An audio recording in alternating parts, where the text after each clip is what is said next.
మాత్రే నమః. అద్భుతమైన దేవాలయాలు చూడండి. ఇది మన భారతదేశంలో కాదండి, న్యూజెర్సీలో ఆయన మొత్తం 5 కాంటినెంట్స్లో 713 మన హిందూ దేవాలయాలు నిర్మించిన ఘనత ఆయనకి Guinness book of world record సంపాదించారట. చూడండి, మన భారతదేశం తాలూకా మన దేవుళ్ళు, మన దేవాలయాల తాలూకా గొప్పతనం. 1000 మంది ఒకేసారి కూర్చుని ప్రార్థన, స్వామి తాలూకా భజనలు, కీర్తనలు చేయడానికి అంత చక్కగా నిర్మించారు.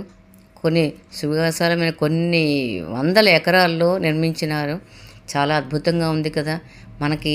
మనము మన దేవాలయాల తాలూకా, మన దేవుళ్ళ తాలూకా ఘనత విదేశాల్లో కూడా ఇంతగా ఆదరిస్తున్నందుకు నిజంగా మన హిందూ ధర్మము, మన దేవాలయాల తాలూకా సంస్కృతి తాలూకా గొప్పతనమే కదండి.